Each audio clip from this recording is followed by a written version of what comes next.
श्रीशैलेशदयापात्रं देवक्यादिगुणानं यतीन्द्रप्रवणं वन्दे रमेशां मातरं मुनिं लक्ष्मीनाथसमारम्भां नादयामुनमध्यमाम् अस्मदाचार्यपर्यन्तां वन्दे गुरुपरम्परां यो नित्यमच्युतमदाम्बुजयुग्मरुक्म व्योमोगतस्सराणि दिलाय मेने अस्मद्गुरोर्भगवतोऽस्य दयगसिन्तो रामानुजस्य शरणं शरणं प्रपद्ये मातापिता युतनयस्तनया विभूतिं सर्वं यदेव नियमेन मदन्वयानाम् आद्यस्य न कुलपतेर्वकुलाभिरामं श्रीमत्तदङ्गरीलं प्रणमामि मूर्ता भूतं सरस्य महदाव्यपट्टनाथ श्रीभक्तिसारकुलशेखरयोगिवाहान् भक्ताङ्ग्रेणं परकाल यतीन्द्रमिश्रान् श्रीमत्पराङ्कुशमणिं प्रणतोषं नित्यं गुरुमुखमणिदीप्य प्रागवेदानशेषान् नरपतिपरिक्लुप्तं शुल्कमादानुगामक स्वस्वरममरवन्द्यं रङ्गनाथस्य साक्षात् युगलतिलकं त्वं विष्णुजितं नमामि மின்னார் தடமதில் சூழ் வெள்ளிபுத்தூர் என்றொருக்கால் சொன்னார் கலர் கமலம் சூடினோம் முன்னாள் கிளியறுத்தான் என்றுரைத்தோம் கிழமையினர் சேரும் வழியறுத்தோன் நெஞ்சமே வந்து பாண்டியன் கொண்டாடப்பட்ட பிரான் வந்தான் என்று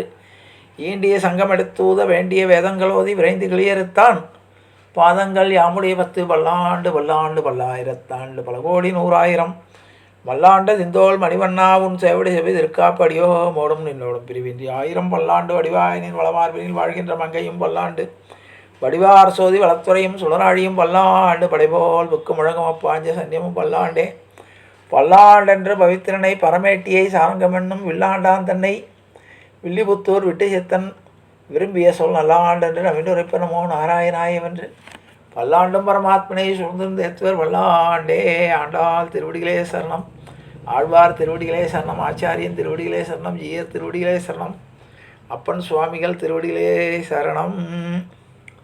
எல்லோருக்கும் அடியனுடைய பணிவான நமஸ்காரங்கள்.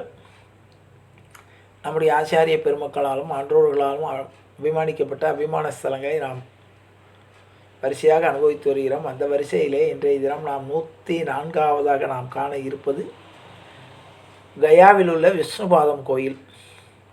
விஷ்ணுபாதம் கோயில் என்பது விஷ்ணுபாத மந்திர் என்று இந்தியிலே அழைக்கப்படும் இந்த கோயில் பீகார் மாநிலத்தின் கயை நகரத்தில் பல்குனி நதி கரையில் அமைந்துள்ள ஒரு பழைய கோயிலாகும். விஷ்ணுவின் பாதம் பொறிந்த இக்கோயில் விஷ்ணுவுக்காக அமைக்கப்பட்டது. இக்கோயிலில் கருங்கல்லில் அமைந்த மூலவர் பெயர் தர்மசிலா என்பது. இந்த கோயிலில் கருங்கல்லில் 40 சென்டிமீட்டர் நீளத்திற்கு விஷ்ணுவின் பாதம் பொறிந்துள்ள அமைப்பு அமைந்துள்ளது. கயாசுரன் என்னும் அசுரனை விஷ்ணு தன் காலால் பாதாளத்தில் அமிழ்த்தியதால் உண்டான வடுவை இத்தலத்தில் விஷ்ணு பாதம் என்று அழைக்கினர். இங்கு ராமரும் சீதையும் வந்து தன்னுடைய பிதராகிய தசரதற்கு இங்கு திவசம் செய்ததாக ஒரு வரலாறு உண்டு. இந்தூர் ராணி அகில்பாய் உல்கர் 1787 விஷ்ணுபாதம் கோயிலை சீரமைத்து கட்டினார் என்று வரலாறு கூறுகிறது. எண்கோண வடிவத்தில் அமைந்த விஷ்ணுபாதம் கோயில் 30 மீட்டர் உயரமும் 8 அடுக்குகளும் கொண்டது. இந்த கோவிலுக்கு என்று பல கதைகள் உள்ளது.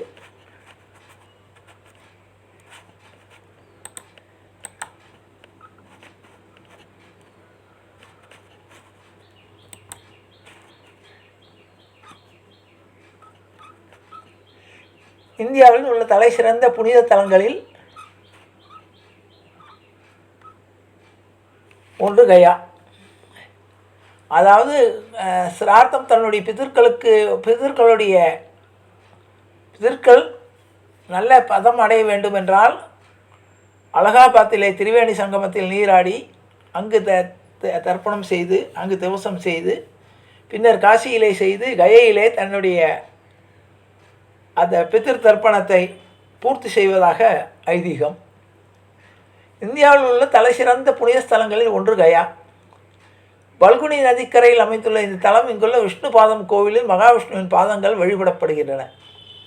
இங்குள்ள மூலவர் திருமேனி முற்றிலும் கருங்கல்லால் ஆனது. இதனை தர்மசிலா என்று அழைக்கின்றனர். மகாவிஷ்ணு இங்கு பாதம் பதித்ததற்கும் இந்த தலத்திற்கு இத்தனை புனித தன்மை வந்தது. இந்த தலத்திற்கு கயா என்ற பெயர் வர காரணம் என்பதற்கு தனி புராண கதை ஒன்று சொல்லப்படுகிறது. கயா தலமும் சரி விஷ்ணு பாதம் கோயிலும் சரி முன்னோர் வழிபாட்டிற்கும் மற்றும் பித்திருக்களுக்கு தர்ப்பணம் மற்றும் பிண்டதானம் அளிப்பதற்கு மிகவும் புகழ்பெற்ற தலமாகும். இங்கு இறந்தவர்களுக்கு தர்ப்பணம் கொடுத்தால் அவர்கள் முக்தி அடைவார்கள் என்பது ஐதீகம். இங்கு வருடத்தின் அனைத்து நாட்களிலும் சிரார்த்தம் கொடுக்கிறார்கள். எந்த வகையான நாள் கிழமையெல்லாம் பார்க்க வேண்டாம், எல்லா நாட்களிலும் சிரார்த்தம் கொடுக்கலாம். முன்னோர்களுக்கு மட்டுமின்றி உறவினர்கள், நண்பர்கள், மிருகங்கள், தெரிந்தவர்கள், தெரியாதவர்கள் என யாருக்கு வேண்டுமானாலும் பிண்டம் அளித்து நீத்தார் கடன்களை இங்கு செலுத்தலாம். வட இந்தியாவில் காசிக்கு அடுத்தபடியாக மிகவும் புகழ்பெற்ற புனித தலமாக விளங்குவது கயை. இந்த பெயரை கேட்டதும் பலருக்கு புத்தரின் நினைவு கூட வரும். புத்தருக்கு ஞானம் கிடைத்த இடம் என்பதால் இது பௌத்த மதத்தினருக்கும் புனித தலமாக புத்தகயா என்று பெயர். பௌத்த மதத்தினரின் புனித தலம் என்று மட்டும்தான் நினைத்து கொண்டு, ஆனால் இந்துக்களின் மிக முக்கியமான புனித தலம் இந்த கயா. முன்னோர் வழிபாடு, தர்ப்பணம், பிண்டதானம் வழிபடுவதற்கு புகழ்பெற்ற இந்த தலம் கயா. கயாவில் ஒருவருக்கு தர்ப்பணம் கொடுத்தால் வேறு எங்கும் எப்போதும் தர்ப்பணம் கொடுக்க வேண்டியதே இல்லை என்று கூட சொல்லுவார்கள்.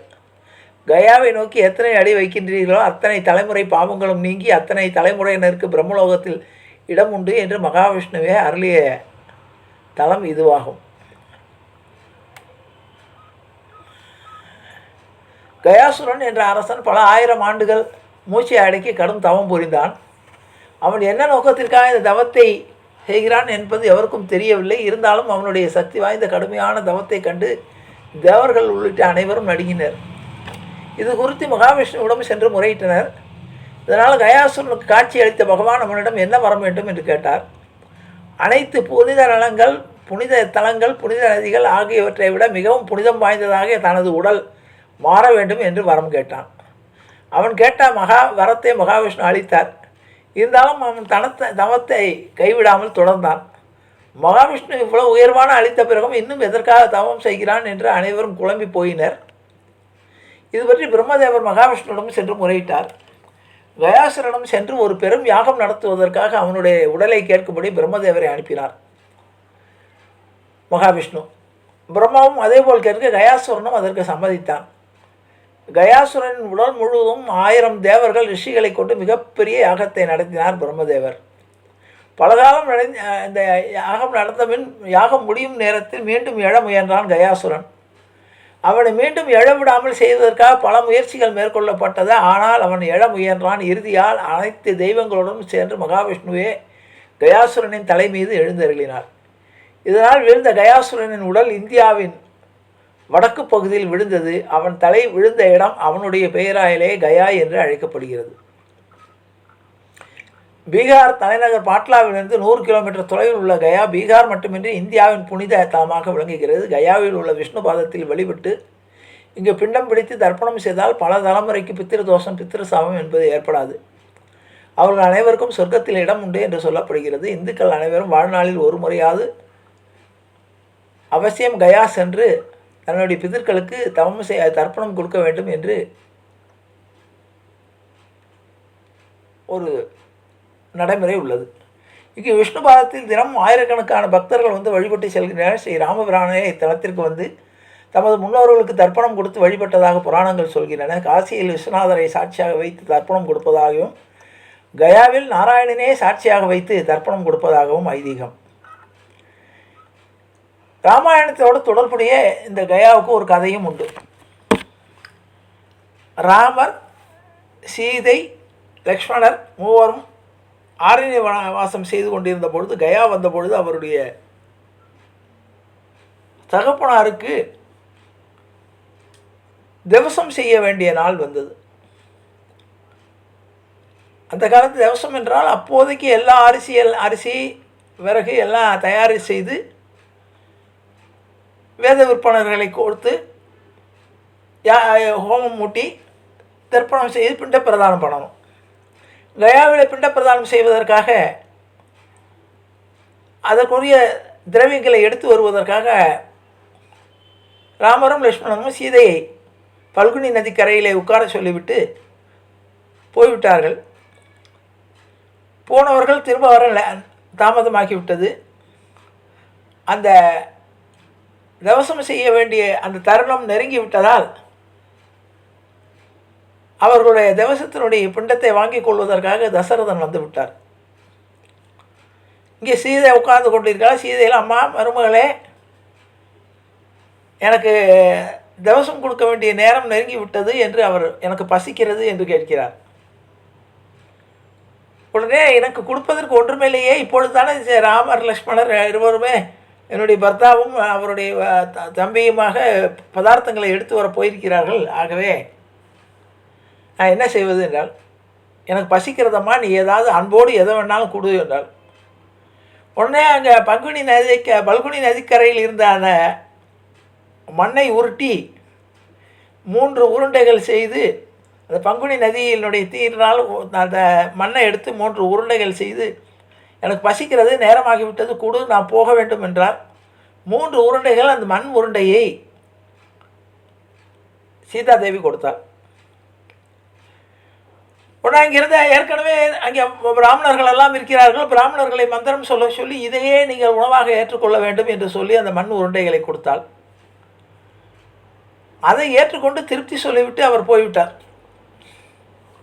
தாமதமாக வந்த ராமர் லட்சுமணர் விவரம் கேட்டார்கள். நான் அந்த பிராமணர்களை கூப்பிட்டு, இப்பொழுது நாம் என்னுடைய பிதிர்காரியத்துக்கு உண்டான மந்திரங்களை சொல்லுங்கள் என்றார். ஆனால் பிராமணர்கள் சொல்லிவிட்டார்கள். பிராமணர்கள் பதில் சொல்ல முடியவில்லை.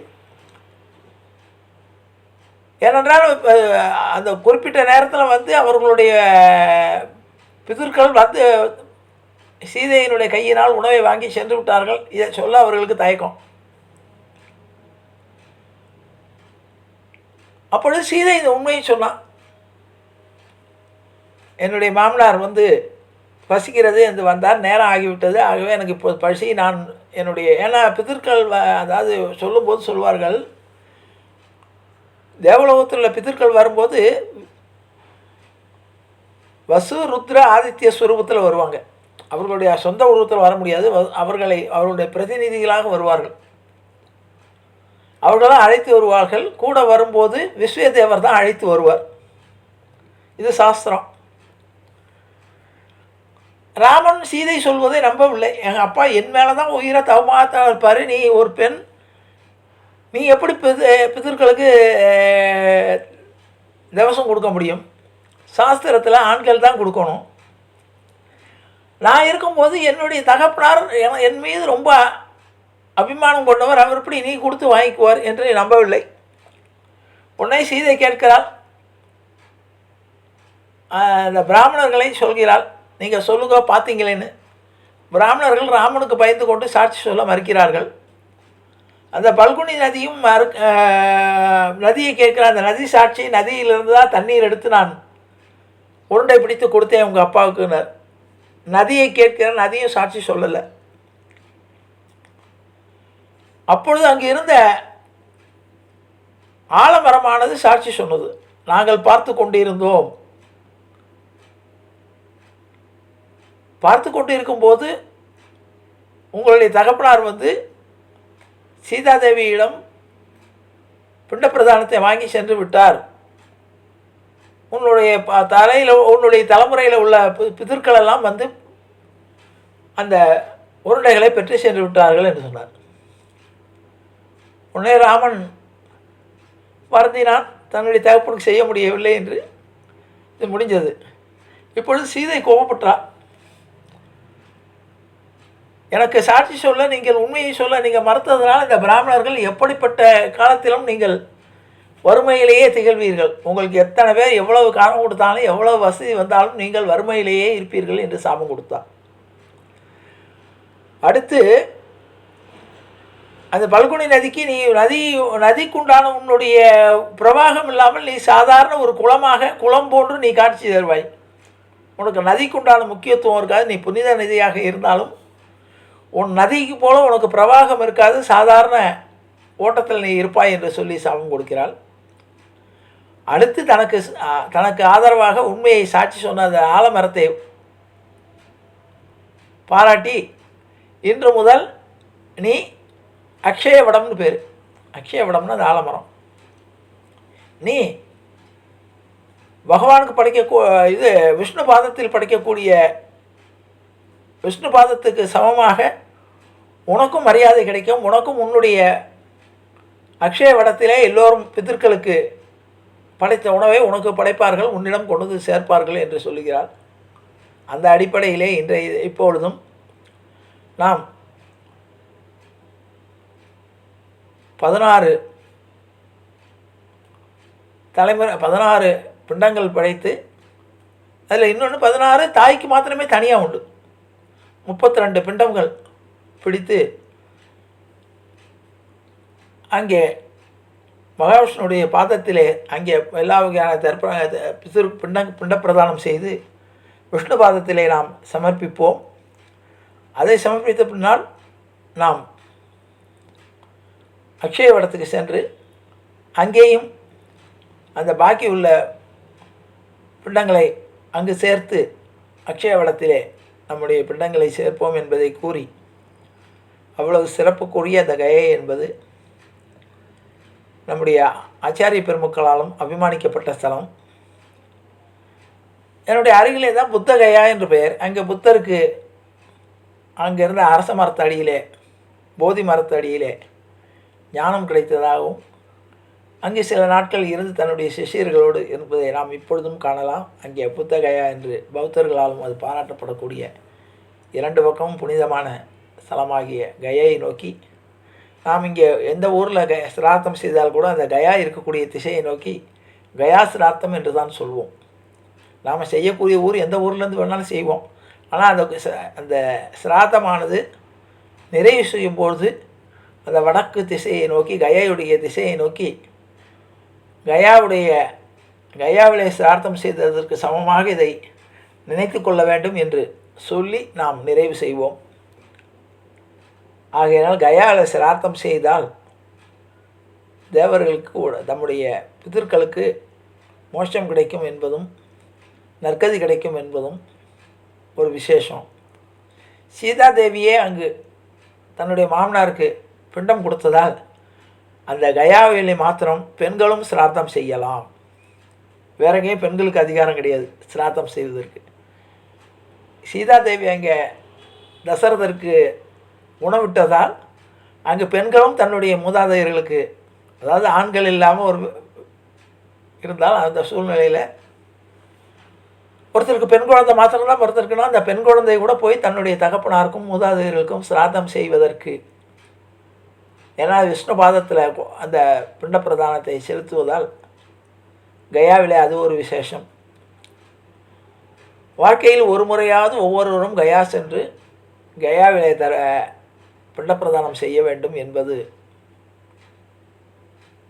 நியதி. எத்தனையோ தலங்களில் நாம் நம்முடைய மூதாதையர்களுக்கு சிரார்த்தங்கள் செய்தால் கூட கயாவில் செய்தால்தான் நிறைவானதாக இருக்கும் என்பது நம்முடைய சாஸ்திரங்கள் சொல்கின்றன. அப்படிப்பட்ட கயா இருக்கும் திசையை நோக்கி வணங்கி நிறைவு செய்கிறேன். ஜானகி காந்த ஸ்மரணே. ஜெய ஜெய ராமராம். சத்குரு மகாராஜ் கி ஜெய. ஆஞ்சநேய மூர்த்திக்கு ஜெய. அறியாத பிள்ளைகளும் அன்பினால் உந்தன்னை சிறுவேரழைத்தனம் சீறி அல்லாத இறைவான் இதாராய் பறையலோரம்பாவாய் எற்றைக்கும் ஏழையல் பிறவிக்கும் உந்தன்னோடு உற்றோமே ஆவோம். உனக்கே நாம் ஆட்சி செய்வோம். மற்ற நம் காமங்கள் மாற்றையலோரம்பாவாய் செங்கன் திருமுகத்து செல்வத் திருமாலால் எங்கும் திருவருள் பெற்று இன்புருவரம்பாவாய். ஹரே ராம ஹரே ராம ராம ராம ஹரே ஹரே. ஹரே கிருஷ்ண கிருஷ்ண கிருஷ்ண ஹரே ஹரே. கோவிந்த ராம சங்கீர்த்தனம். கோவிந்தா ஹரி கோவிந்தா.